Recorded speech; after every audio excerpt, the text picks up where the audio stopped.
آخه تو این زور گرما تو سر سگ بزنی بیرون نمیاد. ما اومدیم بیرون، اومدیم دنبال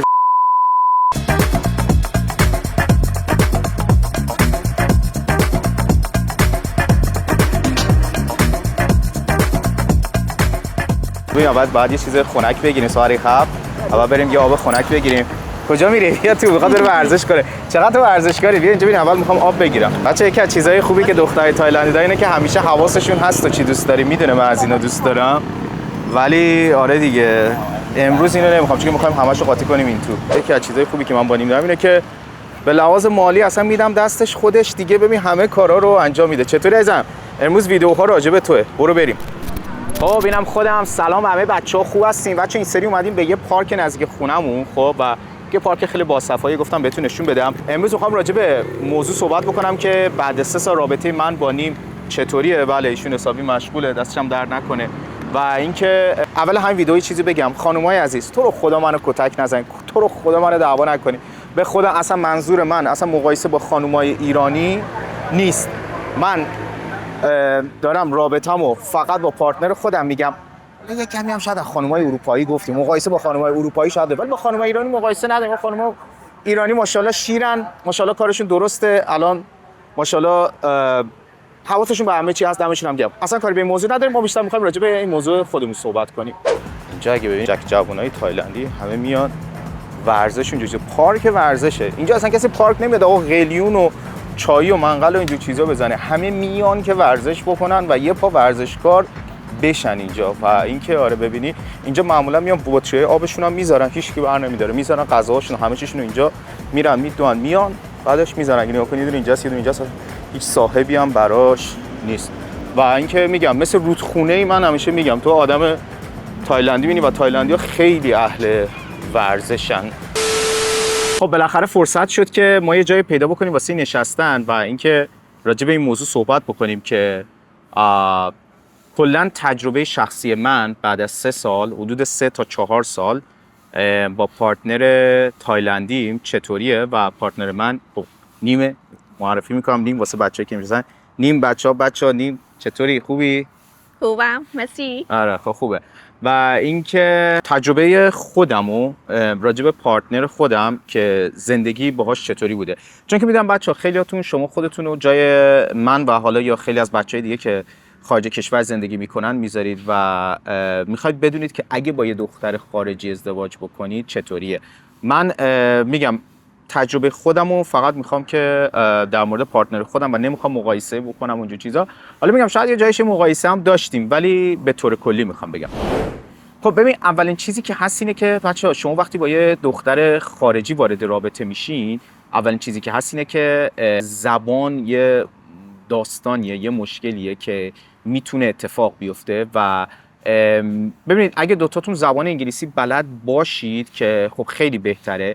اگه بلد نباشید به نظر من شما اگه توی بالاخره کشور دختر دارید زندگی میکنید، کشور اون دختره دارید زندگی میکنید، بهتره که زبان لوکال اون کشور رو یاد بگیرید و این در آینده هم به کار خودتون میتونه کمک بکنه، هم توی داشتن رابطه در مورد هم در مورد داشتن رابطه با پارتنرتون میتونه که کمک بکنه. بچه جلوتر من حالا میگم نیم خودشو معرفی میکنه و حالا صحبت هم میکنه که چه جوری بوده و حالا راجع به زندگی خودش هم ازش میپرسم.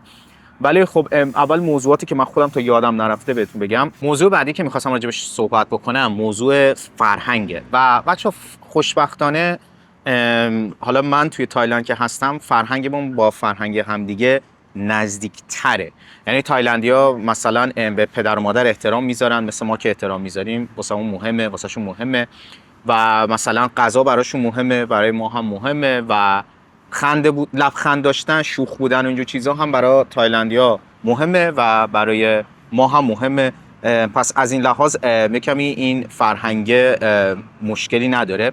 ولی باید در هر صورت بدونین که فرهنگ بالاخره خودش سری داستانا داره و توی هر کشوری باید بدونید که فرهنگ اون دختره چطوریه و به نظرم با توجه به فرهنگ اون باید اقدام کنیم. و من حالا در مورد میگم خودمو نیم بگم، اینه که مشکلی به اون صورت نداشتیم. اون خیلی خوب، یعنی تفاهم خیلی خوبی داریم و این خیلی موضوع خوبیه. اون منو میفهمه، منم اونو میفهمم. یه چیز خوب بچه تو فرهنگ تایلند یا بازی کردن جزء ارکان اصلی زندگیه. تو ایران مگه تو میتونی با این سن و سال پاشی بیای بشینی کارو بارو ول کنی بشینی گیم بزنی؟ من میام خونه نیم اول همه دسته پلی استیشن میده دستم، میگه بابا دانی بشین گیمو بزن، از صبح سر کار بودی خسته شدی. ببین درک و فهمو ببین.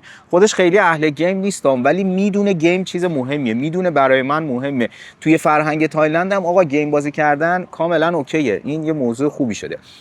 حالا یه چیز جالبه که بهتون بگم این چیه، اینه که ما توی خونمون یه مشکل غذا و اینجور چیزا هم کمی داریم. خب و اونم اینه که وقتی نیم غذا درست میکنه معمولا 2 تا غذای متفاوت گاهن درست میشه، نه همیشه ولی خیلی وقتا این اتفاق میفته. خب فرهنگی که یک تایلندی برای غذا داره کاملا متفاوته و حالا ادویه ها و اون چیزایی که استفاده میکنن خیلی متفاوته.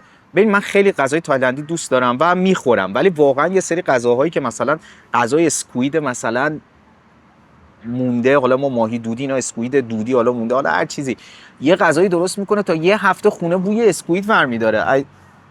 ผมพูดเกี่ยวกับอันเนี้ยมันเกี่ยวกับอาหารนะแล้วก็เวลาอยู่ทำอาหารอันเนี้ย ฟูด ใช่อันนี้อะไรอ่ะปลาหมึกปลาหมึกแล้วก็โอ้มันมากนะ1 อาทิตย์ 2 อาทิตย์นะใช่ I make one time آره نیم بنده خدا یه بار درست کرده، من هیچ وقت یادم نرفته تو این چند ساله که آره بنده خودم داره میگه 1 سال 1 بار درست کرده و اون ماهی اسکوید من هیچ وقت فراموشم نمیشه. و یکی از موضوعاتی که داریم اینه. یه موضوع دیگه که من راجع پارتنرم میخوام بگم که تجربه‌ای که داشتم تا الان و این خیلی موضوع جالبیه. ببینید توی من اینستاگرامم دیدم یه ریلزی اومده بود و طرف میگفت یه خانم خارجی داره، حالا نمیدونم کجایی بود، ولی اون حرفی که اون زد و من کاملا درک کردم. گفت ببین زنانگی این خانومه رو خیلی شما حس میکنید. ببینید کلا زنانگی یه پارتنر حالا من تایلندی خیلی حس میشه. اینکه خیلی لطیف صحبت میکنه، خیلی لطیف رفتار میکنه، اهل دعوا نیست، اهل جنگ و کلکل نیست. نهایتا اگه مشکلی بین اون پیش بیاد، خدا رو شکر مشکل خیلی کم هست، ولی نهایتا مشکلی اگه پیش بیاد، اگه من ببخشید جسارتا من اهل این کارا نیستم، ولی اگه بخوام یک کوچولو صدامو بالا ببرم سریعا گارد نمیگیره که اونم بخواد صداشو بالا ببره، بخواد نشون بده آره منم میتونم منم بلدم. برید من میگم بازم اصلا بحثم مربوط به ایران نیست. ببین من خیلی اتفاقا منظورم این دختره اروپایی‌ها من دیدم دیگه، هم توی سوشال مدیا دیدم، هم اینجا زندگی میکنم، میدونم چه حرکات‌ها و کلکلایی میزنن. کما که توی سری از ویدیوهای خودم گفتم یه بغل یه دختر خارجی رد شدم، چنان روشو برگردون، چه حس بدی به من داد که باور نمیشه. حالا بگذریم. داشتم میگفتم که خیلی زنانگیشون مشخصه و خیلی حس میشه این زنانگیه و اهل دعوا نیستن، اهل بزن و بکوب نیستن. حالا نیستن که باید بگم نیستش دیگه. حالا من هی نمیخوام بقیه رو راجع به بقیه صحبت کنم. چیزی که من در مورد نیم دیدم و در مورد پارتنر خارجیم دیدم اینه که اهل جنگ و دعوا نیست و اون حالتهای سافت بودن و آروم بودنش خیلی خوب حس میشه. خب حالا بریم از نیم بپرسیم و نوبت نیمه که صحبت بکنه. نیم کنบอกเป็นคุณเป็นใครมาจากที่ไหนแล้วก็เรียนอะไรแล้วก็เติบโตที่ไหนเป็นแบบนี้นะครับพูดไทยก็ได้ สวัสดีค่ะชื่อนิ่มค่ะมาจาก My hometown is Isan zone but I go up in Bangkok โอเค speak Thai เติบโตที่กรุงเทพมหานครแล้วก็มาทำงานที่กรุงเทพอ๋อแล้วก็เมื่อไหร่คุณมาที่กรุงเทพเวลาคุณอายุเท่าไหร่ประมาณ25 เวลาคุณอายุ25คุณมากรุงเทพใช่ไหมใช่แต่ว่าก่อนหน้านี้ไอมากรุงเทพเหมือนกันเพราะว่า my ป้าแอนมาอยู่ที่กรุงเทพแต่ว่าไอstudy อยู่ที่ต่างจังหวัดแล้วก็คุณเรียนอะไรเรียนเกี่ยวกับสังคมศาสตร์ตอนนี้คุณทำงานอะไรแล้วก็ชอบเป็นอะไรบ้างแล้วก็ introduce yourself little bit ใช่ไอทำงานเกี่ยวกับเลขาแต่ก่อนแต่ว่าตอนนี้คือทำงานเป็นเซลเลอร์ขายของขายกิฟต์ช็อปออนไลน์راستی بچه نیم جدیدن یه آنلاین شاپ زده نشون بده از این چیزا میفروشه نشون بده تو دوربین آره از این دستبندا اینا این دست خودشه و اینکه کلا تو فکر هستم بچه‌ها اگه کسی خریدی چیزی داره با نیم هماهنگ بکنم چون که بلد خرید بکنه حالا خریدش شاید خودم بتونم بهش بگم چه ولی ارسال و چطوری بفرستی اینور و اونور و اینا رو معمولا خود نیم میتونه انجام بده و این یه موضوعی هست که خیلی بهش فکر کردم حالا بگذریم از این موضوع اوکی که اینطور حالا من از نیم بچه این وسط بپرسم که ببینیم که نیم رابطش با من یعنی چه احساسی و چه حسی داره نسبت به یه رابطه‌ای که با من داره ریلیشنشیپش قضیهش چطوریهแล้วก็คุณเป็นคิดยังไงเกี่ยวกับ relationship ของแดเนียลนะครับ with you ใช่ไหม ใช่ครับ เอา good thing or bad thing first good thing first โอเค good thing first โอเคแดเนียลเป็นคนซื่อสัตย์มากไม่เจ้าชู้เลยไอชอบbefore I เจอ you ใช่ไหม you look like a bad boy but finally I จิตแกงอยู่เลยบอกว่าแกงโอ้โห but I stay with you for a long time and I can feel you change me for แล้วก็ you make speak Thai okay بچه نیم استرس داره و انگلیسیش هم سخته برای همین بهش میگم تایلندی تایلندی راحته พูดไทยมาเป็นไร บางทีลืมนั่นแหละถึงไหนแล้วเวลาไอทำอะไรแดเนียลไม่หยุดไออ่ะไม่ stop ไอ I know you just speak Thai ใช่ประมาณนี้โอเคแล้วก็ที่ relationship ของเราคุณคิดว่ามันน่าสนใจอะไรบ้างดีเป็นอะไรก็ได้เป็นไม่ดีโอเคพูดแบบนี้เลยใช่เอาดีก่อนนะโอเคดีก่อนแล้วก็พูดแล้วไงแดเนียลเป็นคนซื่อสัตย์แล้วก็กินง่ายเป็นคนกินง่ายมากไอทำอาหารทุกอย่างยูกินได้ทั้งหมดเลยอันนี้มันดีใช่ไหมใช่ you never say no I know not easy for foreigner اوکی خب پس من خوش غذا همین مشکلی نداره لکه علای بانگ و من سنجن بچه من اگه کات میدم به خاطر اینه که نیم باید کلماتشو یادش بیاد که بخواد راجع به من چی بگه خب یا فکر نکنی من چیزی قطع میکنم بنده خدا باید معمولا خیلی نمیتونن دخترای تایلندی کلا اکثر و نیمم قطعا مستثنا نیست جلو دوربین خیلی راحت نیستن ولی شما همیشه من گفتین صحبت کنم دارم چطوری بنده خدا رو مجبورش میکنم که صحبت کنه بهش حتی زبان مادری صحبت کن بازم جلو دوربین استرس داره เพราะว่าไอเป็นคนพูดไม่เก่งใช่ไหมแล้วก็ยูเป็นคนพูดเก่งแล้วก็บางทีอยู่สอนไอสำหรับการพูดแล้วก็เวลาโกเจอเพื่อนอะไรอย่างเงี้ยเพราะว่า I very introvert person you know I not easy to talk with people but I learn from you แล้วก็ and you teach me not just only go to social media and everything เวลาใช้ชีวิต I learn from you เขาเจอด้วยthank you ใช่โอเคแล้วก็ไม่ดีเป็นอะไรบ้างไม่ชอบอาบน้ำ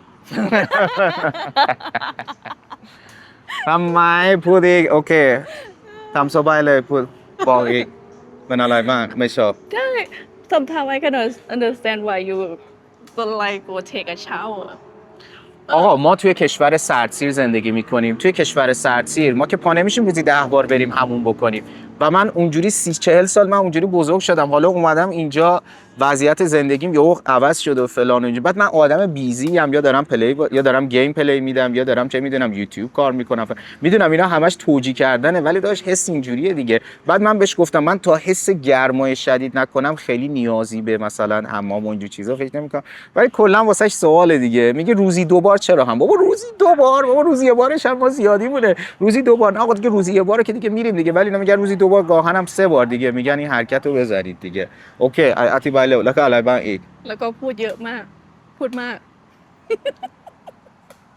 when you want to say goodbye with your friend million say goodbye hello bye bye okay bye bye you don't go okay move area okay bye bye you cannot stop million say goodbye to your friends okay but for in Thailand just only one time finish we go اوکی راست میگه ما موقعی که بچه ما ایرانی‌ها وقتی می‌خوایم خداحافظی کنیم معمولا 10 بار خدا خب دلمون نمیادเพราะว่าเราชอบกันนะแล้วก็เราไม่ต้องการแยกกันอันนี้เป็นวัฒนธรรมอิหร่านนะครับเป็นโจ๊กกิ่งเป็นฟัดดี้เข้าใจไหม but never finish you know แล้วก็waiting okay หนึ่งโอเค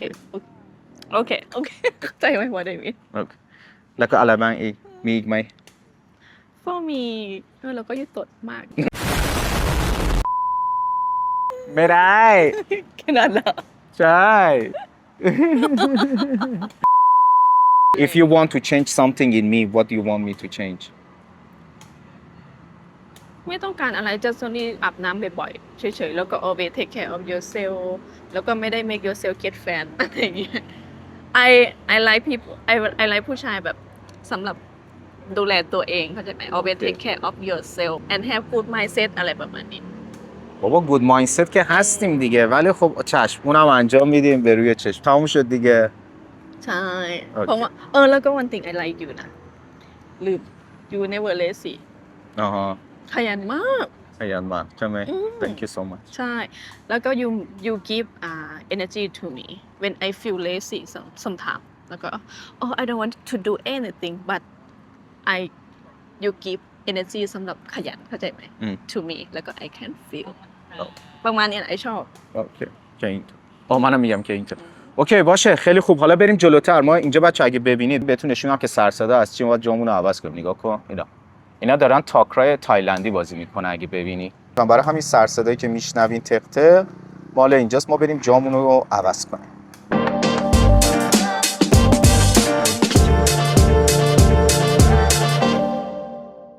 خب ما جامونو عوض کردیم بالاخره اومدیم یه جای جدید پشت سرمون یک رودخونه حیف نمیشه نشون بدم حالا اگه میشه حتما نشون میدم موضوع که اینه که بچه‌ها من چرا این ویدیو رو درست کردم به خاطر اینکه خودم گذاشتم جای بچه‌ای که دوست دارن بیان تایلند و میگم با دختر تایلندی ازدواج کنن بازم این موضوع رو میگم که در جریان باشید دارم سعی میکنم تمام اون سوالایی که تو ذهن شما هست و برای خودم قبلا بوده رو بذارم بریزم جلو رو چی میگن رو میز الان و راجبش صحبت بکنم ببینید یه چیز خوبی که حالا نیم داره اینه که خیلی سریع یاد میگیره که من چی رو دوست دارم و من چی رو دوست ندارم حالا در مورد غذا باشه در مورد اقلام باشه در مورد هر چیزی باشه معمولا خیلی زود این موضوع رو چی میگن بهش توجه میکنه و اگه شما میایید توی خارج کشور زندگی بکنید به نظر من خیلی نگران نباشید چون که با پارتنرتون که برسید به این نتیجه برسید که با هم تفاهم دارید پارتنرتون به این موضوع دقت زیادی خواهد کرد حداقل چیزی که من دیدم به خاطر که من یه خارجی ام تو کشورشون خب دقت بیشتری داره به اینکه من چی بخورم چی کار بکنم کجا برم کجا نرم یه جورایی حس مراقبت بیشتری از من داره و من واقعا ازش ممنونم و از این لحاظ میگم خیلی نگران نباشید اگه میاد خارج کشور تجربه که من داشتم پارتنرم بود که خیلی بیشتر مراقب اینه که من چه کاری انجام بدم چه کاری انجام ندم نه اینکه واسم تصمیم بگیره ولی بهم میگه ولی مثلا معمولا رستوران که میریم خب نیم اینجوریه که بهش میگم تو انتخاب کن چون که هزار غذای تایلندی هست گاهن زبانشون تایلندیه و من نمیدونم و من چند پیشم حالا بچه‌ها میدونن یکم این مشکل معده و این چیزا داشتم خدا رو شکر الان خیلی خوبم مشکل ندارم ولی خب رعایت میکنم دیگه و نیم خیلی خوب غذاهای تایلندی و اون مواد توشون رو میشناسه و میدونه که چی انتخاب کنه و مثلا من درگیر ولاگ گرفتن و چه میدونم مثلا شورت ویدیو و اینجور چیزا درست کردنم نیم خیلی حواسش هست میگه خیالت راحت بسپرش به من و معمولا من بهش اعتماد میکنم بهترین غذا و بهترین انتخاب ها رو برای من میکنه یه چیزی که من انتقاد از نیم بکنم و به خودشم بگم هم یک باقوا یو بن یانگ بان لکا پم میچا بچه نیم خیلی اهل سر کار رفتن نیست ای بابا نیم میچا پای تامیان کانگ نو چا تامیان تی بان work from home only چمه آره یعنی ببین خیلی دنبال این نیست بهش میگم بابا باید بری سر کار مثلا حالا باید بری که مثلا بهتره که واسه خودت واسه زندگی خودمون که مثلا سر کار بری و مثلا بالاخره یه جایی مشغول به کار بشی و اینجور چیزا میگه من دوست دارم کار بکنم ولی دوست دارم کار بیاد تو خونه آخه مگه میشه سیستمش اینجوریه که بالاخره اینا فرهنگ خودشون دارن ببین بچه‌ها ما توی ایران خانوما ماشاءالله جنگجوان جنگندن شیرزنن کارشون درسته میرن سر کار برای خودشون و چه میدونم خانواده و برادر و پسر و همه چی سعی میکنن که چی میگن پول به دست بیارن و این کارو خیلی از جون و دل میکنن نمیگم که تایلندیا نمیکنن ولی چیزی که حالا من دارم راجع به پارتنر خودم صحبت میکنم دیگه من ازش دیدم خیلی دوست داره کار بیاد تو خونه آخه کار چه کاری از تو خونه و بعد حالا بهش گفتم که مثلا بیا مثلا فیسبوک و یوتیوب و مثلا آنلاین شاپ را بندازه اینجور چیزا ببین کلا حال نداره پاشه بره سر کار یه 2 کوچه اونورتر، 2 کوچه که نه، حالا مثلا خیلی اونورتر و بخواد برگرده سر کار، ولی از طرفی تمام شرایط رو برای کار کردن من مهیا کرده. یعنی مثلا رضایت داده که مثلا من خونه‌ای که داریم میگیریم و مثلا نزدیک محل کار من بگیریم، حتی اگه مطمئنم خودش هم سر کار میرفت یا میگفت نزدیک محل کار من باشه یا یه جایی باشه که واسه منم راحت باشه. و باز دمش گرم، درک خیلی داره. یعنی کلا حالا میخوام بگم نیم و حالا کلا دخترایی که من دیدم، حالا من باز میگم نباید هی برم قضاوت بکنم، خود به خود اتوماتیک وار میره دیگه، میخوام از تجربه‌ام بگم، ولی من با راجع پارتنر خودم صحبت میکنم. این خیلی درک داره راجع به این موضوع که وضعیت کار و زندگی منو میسنجه و با توجه به اون انجام میده. و یه چیز دیگه این که تو خواسته های من خیلی بهم اهمیت میده. ببین من نمیدونم، مثلا من اگه حالا با کسی دیگه ازدواج کرده بودم میگفت یوتیوب کار میکنی، یوتیوب هم شد پول شد شغل، بابا پاشو برو سر کار، پاشو برو یه شرکتی مغازه یه چیزی بزن دیگه.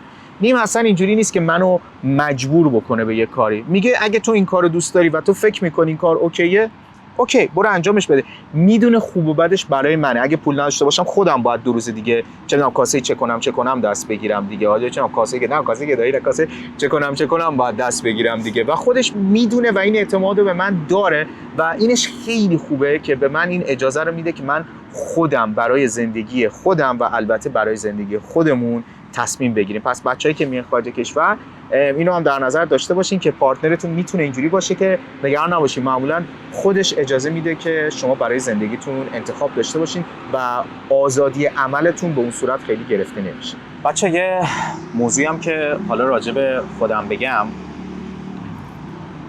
و اینکه ببینید تو این چند وقته که حوادث ایران و اون اتفاقای ایران اتفاق افتاده بود، خب من از خانوادم خیلی دور بودم، یعنی خیلی سال از خانوادم دورم و اینترنت هم نبود دیگه، از اون بدتر. و خیلی واقعا احساس چطوری بگم درماندگی میکردم. یه حقیقتی ببینید پارتنر من چقدر خوب بود که تو این شرایط باعث شد که من اون فشارهای خیلی زیاد بهم نیاد و خیلی به من کمک میکرد و واقعا درکش از اینکه شرایط ما توی ایران چطوریه خیلی بالا بود. خیلی هوای منو داشت، خیلی پیگیر بود، خیلی دلسوزی نسبت به این موضوع داشت. با اینکه ببینید کلا چیزی که من تو فرهنگ تایلندیا میدونم، خیلی درگیر جنگ و این چیزا که هیچ وقت نبودن و نیستن و سعی میکنن پیگیرش هم نشن، چون که به کارما و انرژی خیلی اعتقاد دارن و به هیچ عنوان نمیخوان انرژی منفی بیاد توی زندگیشون. پس در نتیجه سعی میکنن به این موضوعات خیلی چیز نکنن، نگاه نکنن. فرهنگشون اینجوریه. نمیتونیم بگیم آدمای بدیان. بعضی میگفتن چرا تایلندیا به جنگ ایران مثلا اهمیت نمیدن و اینجور چیزا. بچه موضوع اینه که اینا خودشون مثل بچه هستن و اصلا بچه نمیتونه با یه موضوع این شکلی به این بزرگی برخورد پیدا بکنه و اصلا ذهنشون پس میزنه این موضوع رو. میدونی چی میگم؟ و هیچ وقتم توی چقدر میدونی چی میگم و توی تاریخ معاصر خودشون هم اصلا همچین چیزی نداشتن. برای همین اصلا واسه شون یه موضوع درک نشده و هضم نشده است. ولی به لحاظ پارتنری با من خیلی مهربون بود، خیلی کمکم میکرد، خیلی هوامو داشت، خیلی بهم میگفت که استرس نگیر، آروم باش، همه چی درست میشه و تمام تلاششو میکرد که توی این شرایط وقتی میدید من چی میگن یه بار سنگینی از غم و غصه داشتم و بالاخره متوجه میشد دیگه. من سعی میکردم خب خیلی نیمو درگیر این موضوع نکنم، چون که معتقدم که این یه موضوع برای من، برای زندگی من و برای من ایرانی و من چرا باید یه نفر رو وارد این موضوع بکنم. و من معتقدم من همیشه مشکلاتمو خودم حل میکنم. خیلی یعنی کلا شخصیت مستقلی دارم و همیشه مستقل بار اومدم و هیچ وقت دوست ندارم کسی رو وارد مشکلاتم بکنم. دوست دارم مشکلات بقیه رو حل بکنم، ولی موقعی که نوبت خودم میشه خیلی انتظار کمکی از بقیه ندارم. اگه بخوام انتظاری دیگه، اگه بخوام کمکی بخوام، یعنی دیگه خیلی دیگه از اون مرز گذشته که درخواست کمک میکنم، ولی معمولا این کارو نمیکنم. و اینکه نیم توی این شرایط خیلی به من خوب کمک کرد و دستش هم درد نکنه. با اینکه میگم توی فرهنگ و چیزای خودشون نبود. پس بچه‌ها اگه میایید خارج کشور میخواید با پارتنرتون، یعنی نگرانی که اگه پارتنر ایرانی نشید و اگه پارتنر خارجی نشته باشید، اگه همچین موضوعی اتفاق بیفته میتونه درکشو داشته باشه. تجربه من اینه که تونسته درکشو داشته باشه و کمک من کرده، با اینکه درکی از خود موضوعات جنگ و اینجور چیزا نداره، ولی به خاطر حال و روز من بهم کمک کرده و خیلی سعی کرده که به این موضوع نگاه بکنه و هوای منو داشته باشه، به جای اینکه از این موضوع چشم‌پوشی کنه و بره زندگی خودشو بکنه، انگار که همچین اتفاقی نیفتاده و اینجور چیزا. یه خاطره خیلی جالب بود. نیم همون روز اول ما بغض کرده بودیم و خب اتفاق خیلی سریع و خیلی سنگین بود دیگه، هممون میدونیم. بعد نیم منو برداشته بود برده بود کت کافه گربه ها. یه جمع دای من you take me to cat cafe. I then one wrong hi but you take me to. بعد منو برده کت کافه، بعد بهم میگفت من میخوام ببرمت یه جایی. بچه‌ها میدونید توی روانشناسی اینجور چیزا میگن گربه ها، نوازش گربه، حالا بودن با گربه باعث آرامش آدم میشه. بعد اینجا خب خیلی گربه و حیوان و اینجور چیزا دوست دارن و اعتقاده میگم خودشونو دارن دیگه. میگه ما موقعی که استرسمون میخواد کم بشه، مثلا یک کارهایی که میکنیم، مثلا میریم با حیوانات، حالا مثلا گربه، مثلا رفته بود منو برده بود میگه با گربه‌ها بازی بکن که استرست کم شه. بابا شرایط اونجوری بمب و موشک و این داستانا، بعد مثلا گربه و اینجور چیزا، منم با بغض و آه داشتم گربه رو ناز میکردم و تمام تلاشم میکردم که آروم باشم، ولی دستش در نکنه. هم خنده‌داره، هم فانه، هم از اون طرف خیلی تلخ و ناراحت کننده است و اینجور چیزا. و یه خاطره ای شد دیگه گفتم که بهتون بگم دیگه. خب بچه این صحبت‌های من بود تا اینجا. حالا بریم جلوتر، یه سری موضوعات دیگه هست با هم دیگه می‌بینیم و اینجور چیزا، حالا بهتون میگم. برو بریم ببینیم چی میخواد بشه جلوتر.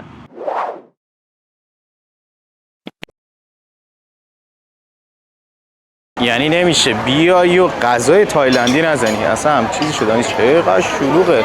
بریم ببینیم که غذای تایلندی چی می‌خوایم سفارش بدیم. جاتون خالی زیر این دفعه. مارمولک چی بود؟ داداش مارمولک کجا رفت؟ تایلند دیگه، همینجوری رو میز میرن دیگه، اوکیه دیگه، ریلکس دیگه. برو بریم تو کارش. ببین الان نگاه کن، نیم اینا خودش میگه. What did you say? I should for you نه. ببین اینا خودش واسه من انتخاب میکنه و اینکه قیمت غذاها رو ببینیم 160 200 اینا چیزی، اینا عکس اینا قیمته.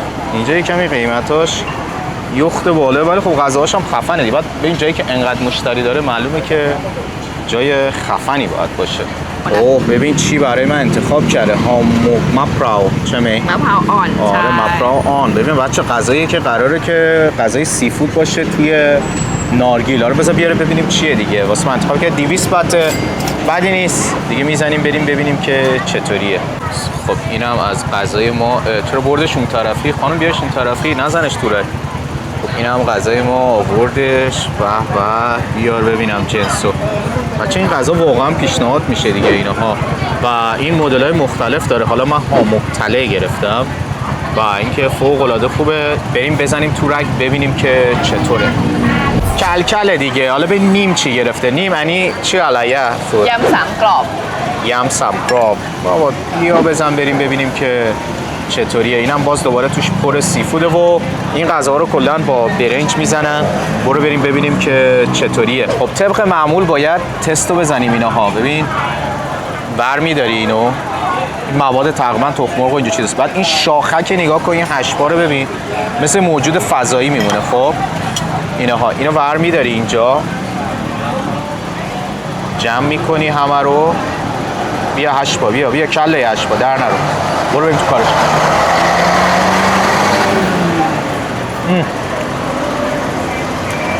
تنده و ترشه، شورم هست.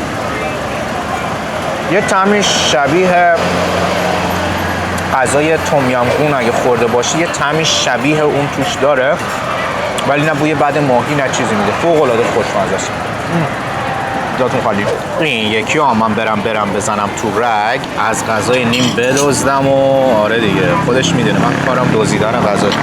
نمیدونم موادش چیه، سبزی و اینجور چیزاست. چقدر ترش بوی کرفس میده.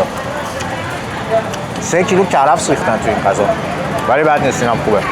وقتی میگم تایلنده همینه دیگه. نگاه کن، مارمولک سر سفرمون اومده. سلام عزیزم، چی دوست داری بخوری؟ بیا قربونت برم. بیا آب هندونه همه چی، آب طالبی همه چی از عزیزم. بیا بزن. یعنی من یه قانونی دارم آجی، پول دادی باید تا تهشو در بیاری. جاتون خالی. واقعا غذای خوشمزه بود، تنده ها، یعنی دارم میسوزم. باید حتما کنارش یه دونه آب هندونه‌ای، نوشابه‌ای مثلا مثل ما نیم سفارش بدی. ولی در کل خیلی خیلی پیشنهاد میشه. غذای نیمم خیلی خوشمزه بود. خب بچه‌ها این چیز ما شد، چی میگن، این فاکتور غذای ما شد و 6 بعد یخو حساب کرده. خیلی واسم جالب بود. معمولا یخ دیگه رایگانه ولی 6 بعد جالب بود حالا بالاخره. آره. و اینکه آقا دمتون گرم. امیدوارم که از این ویدیو خوشتون اومده باشه. اگه خوشتون اومده یادتون نره که حتما لایک، اگه جدید هستین چنل حتما سابسکرایب کنید. توی کامنت ها حتما کامنت بذارید بچه، من کامنت ها رو حتی اگه جواب ندم میخونم قطعا. و اینکه نظرتون راجع به ویدیو امروز بگید و اگه اطلاعاتی دارید، اگه تجربه‌ای دارید یا نظرتون هر چی هست توی کامنت ها بگید که بقیه بچه‌ها هم اطلاعات بگیرن. دمتون گرم. مرسی. نیم بزن قدش. فعلا خدافظ.